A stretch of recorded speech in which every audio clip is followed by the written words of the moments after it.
Where am I? I'm in my backyard with Jody and Jenna. And Chick Colony from the Harrisville town. I mean, you're pretty much it.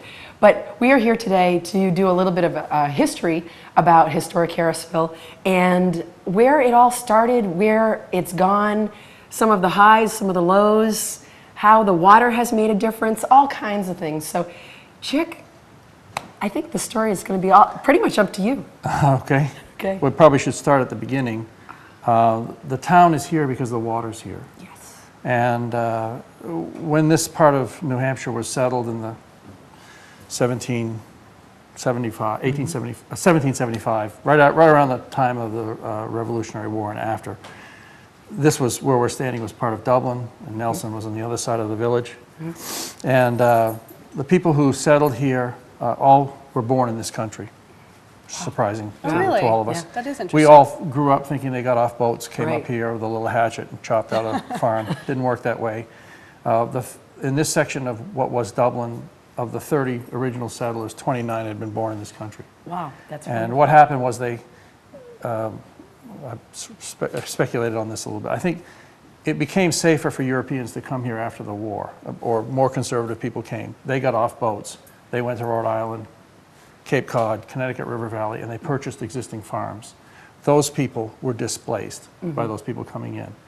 And they came up into this area with farming in their heads, because that's what they've been doing for thousands of years, but also money in their pockets, because they had sold their places. Right. And when the opportunity came to do something different from farming, and this wasn't an easy place to farm, they immediately took to it. So what triggered the whole thing was the War of 1812 and the British blockading the coast, so no goods could come in from Europe. So local manufacturing got started. Even in this area, on every little stream that had a fall of water, there was a grist mill or a sawmill or something like that. And here in Harrisville, there was a sawmill at the head of the stream, and it was owned by the Twitchell family. It came here in the 1770s. Their daughter married one of the Harrises. The Harrises all came from Rhode Island, and they had a farm at the end of the pond. And in 1815, Bethuel Harris and his wife started carding wool in her father's sawmill. And most of the woolen mills actually started in grist mills or sawmills. Right. My own family was doing exactly the same thing in a sawmill on the corner of West and Island Street in Keene. The Ashwellet River had a little fall there. There was a sawmill, and they started a woolen mill in that location, which is now the Colony Mill Marketplace, but it was the Faulkner and Colony Mill. Anyway, the Harrises started in around 1815, took wool from local farmers, carded it and spun it, gave it back to them, and people wove in their homes. They liked that idea. They built a mill around 1820. It's no longer standing. They built another mill in 1832. Where was the one in 1820 that's no longer here? Just up the stream from where we are, and just below the upper mill. Okay. This particular building we're standing in was built by Cyrus Harris in the 1840s. And this late is mill 1840s. number 1 that we're standing in here. In Cheshire Mills Complex, this is called mill number 1. They're numbered by age. So mill number 1 was built by Cyrus Harris, and he had a partner named Asa Greenwood, who had a quarry in Marlborough. He's responsible for most of the nice brick stone buildings really? around here. And he was promoting stone as a fireproof building material. So he and Cyrus Harris built this building between 1848 and 1849 in that area. Cyrus Harris died a month before it was finished. My great-great-grandfather, Josiah Colony, who was involved in Keene, had 5 sons. He wanted to have a mill of their own, so they were out from that partnership. So he came out here and bought this mill from Cyrus Harris's widow in 1849. Okay, I never knew there was a connection between the two mills in terms of family. My family then built the mill number 2 to the south of this building, the boarding house. Sort of Harrisville had its sort of second building period. Okay. The first building period was 1820 to 1835, when the Harrises really built the village as we know, the upper part of the village. And then the lower part here was built by my family. The nice thing about water power is it drove exactly how not only where the village is, but how the buildings are arranged, how big the buildings are, and how big the town is. Because once the water reaches the bottom of the hill, It's gone. there's no more power. That's it, yeah. So that's it. So it stays a Right. small town. Yeah. And I always remember as a child going to Lawrence and Lowell thinking, oh, these people must be a lot smarter than we are. Their mills are bigger. Yeah. And it took me 20 years to figure out, no, they have a big river, so they have big mills. We have a little river, so we have little mills. Right. And it was an incredibly well-matched and organic relationship between the natural resource, the river, and the built resource, the mills. So it really worked well together.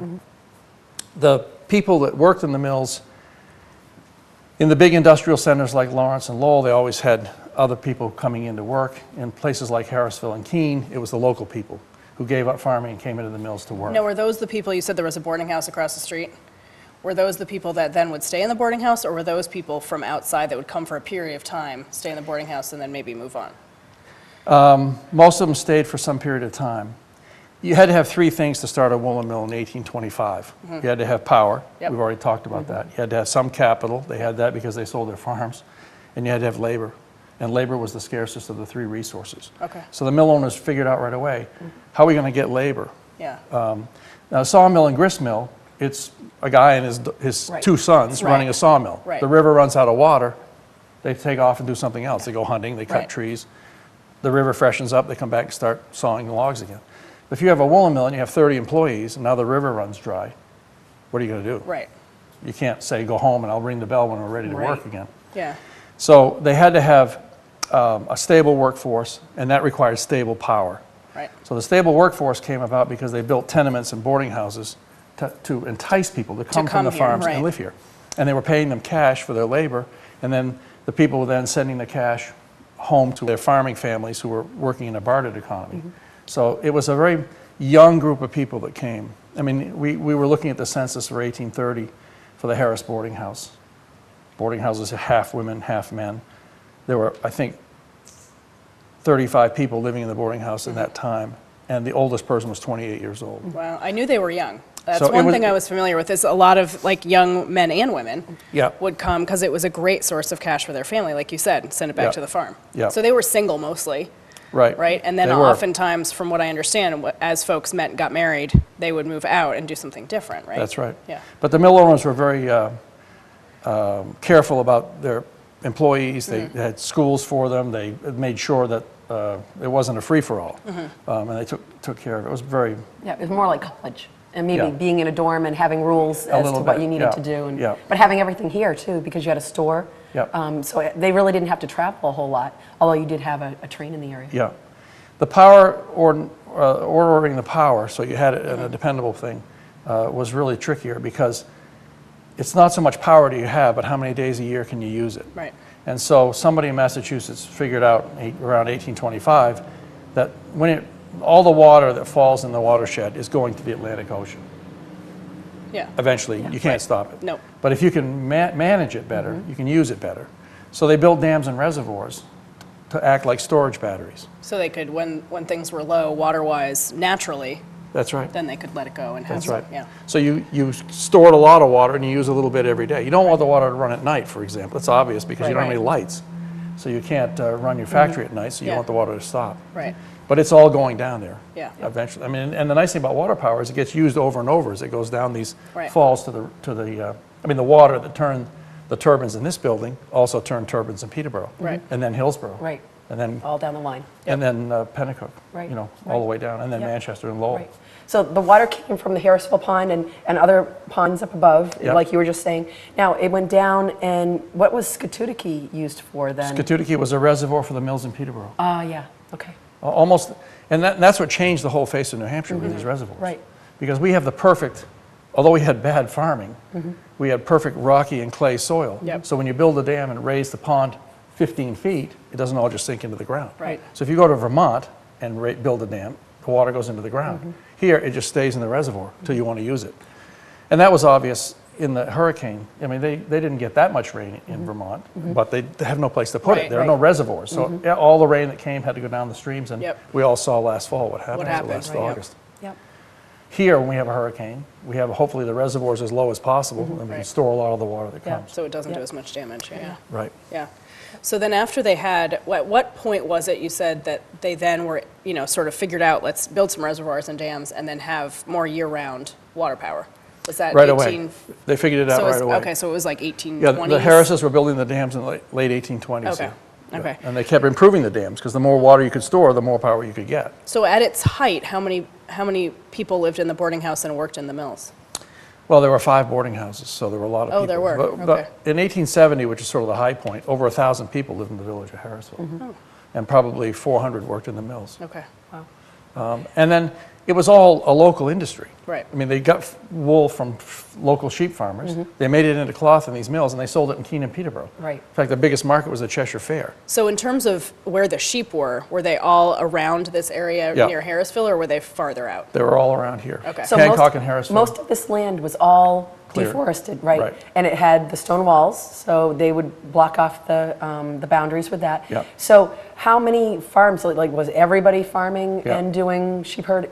Everybody who wasn't working in the mills was doing farming Right. to support the mills. Right, Okay. right, Lumber, Yeah. firewood, and wool. yep, And then after the Civil War and the railroads came, everything changed. The markets opened up further west and other places, and also you could bring wool in from the west. but during the Civil War, that was probably a big boom. I think it was in Keene. It was, yeah. I don't know if it was here, Yeah.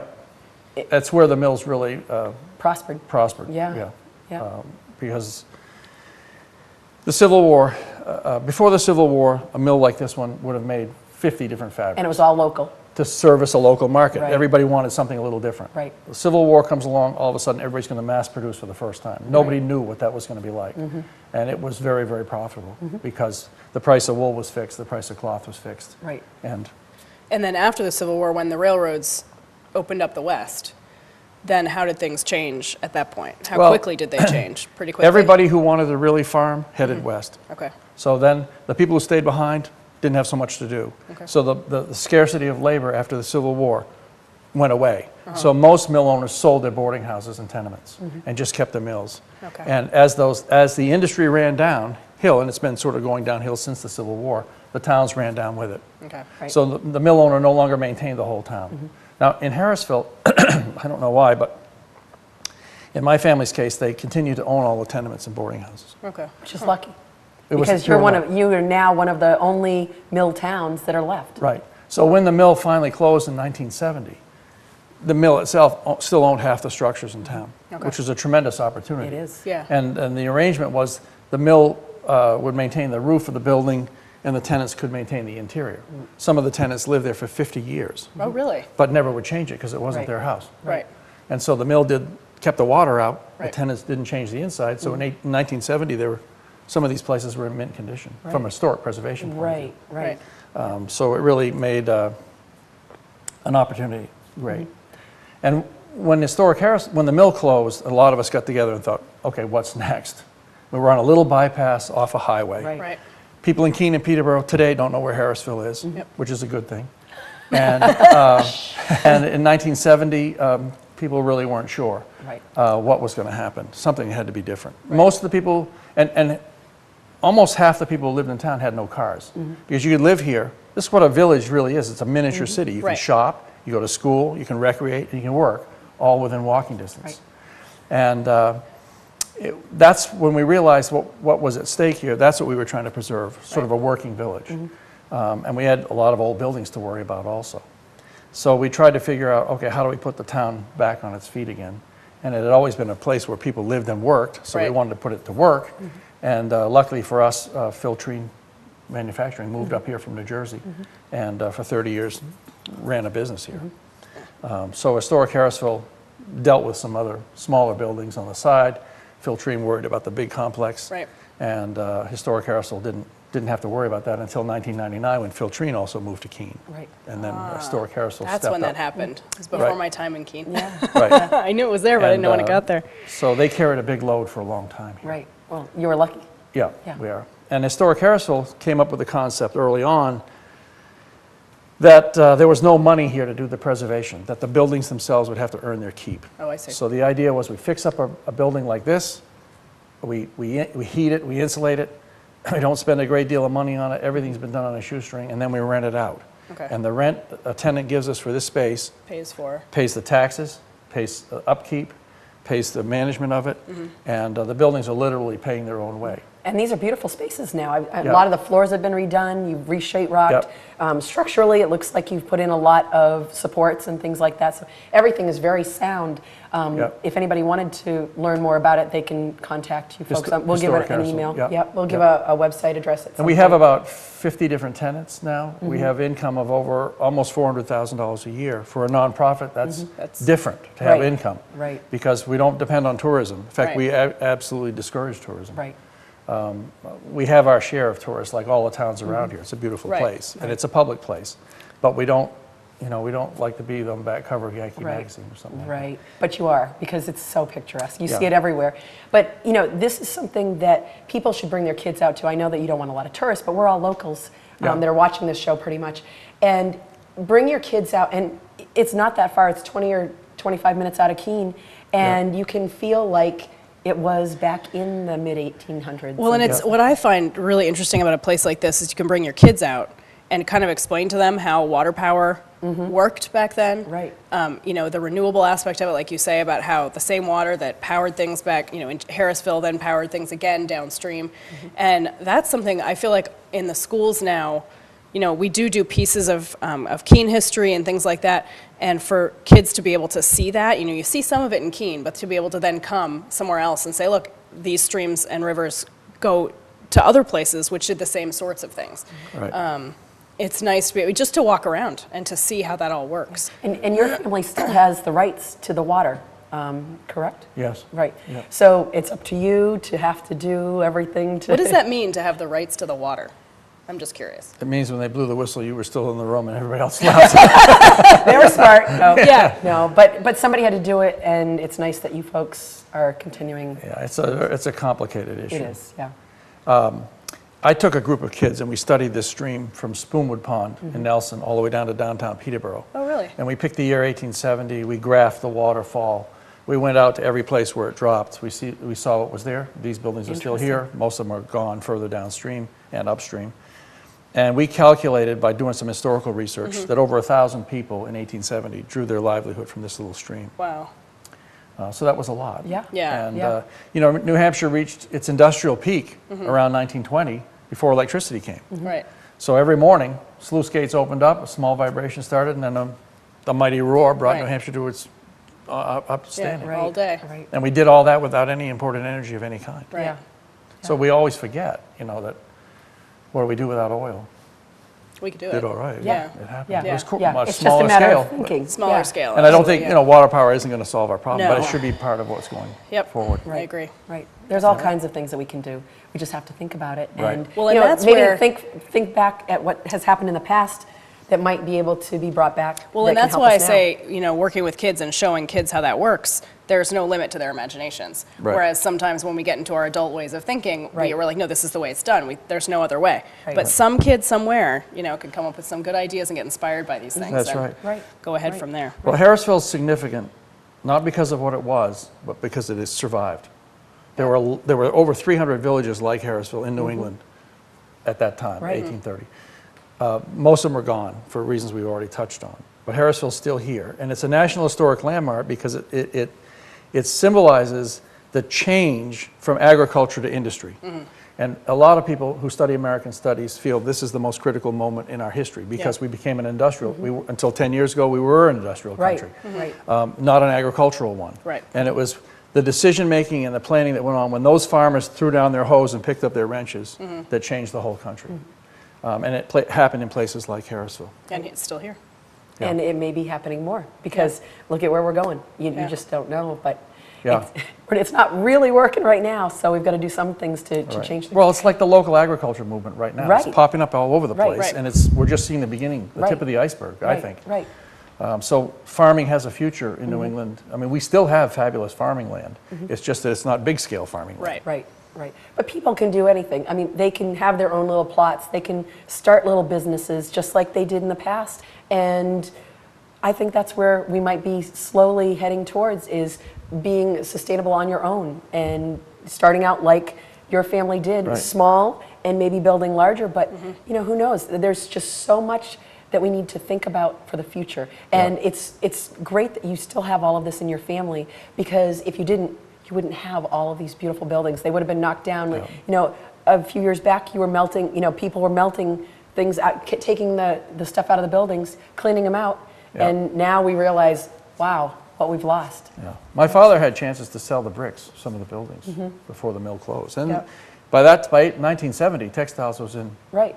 not very good shape. That's and right. People were grabbing at everything. And Right. He could have done that. Yeah. Luckily for us, he didn't. That you're Yeah. very, very correct. Yeah. So we've been in my backyard today with Chick Colony and Jenna, and we will be in my backyard in another location next time. If you'd like to contact us and give us your ideas or your suggestions, you can contact us at inmybackyardch8@gmail.com, and we'll get back to you, answer any of your questions. And it's just wonderful that we have so much in the Monadnock region. The list is, I say this all the time, but it's endless as to what we can talk about because we are so lucky to live where we live. So thank you, Chick. Okay. Jenna, we'll see thank where you we very are much. next. Yep. See you next time. See you in my backyard.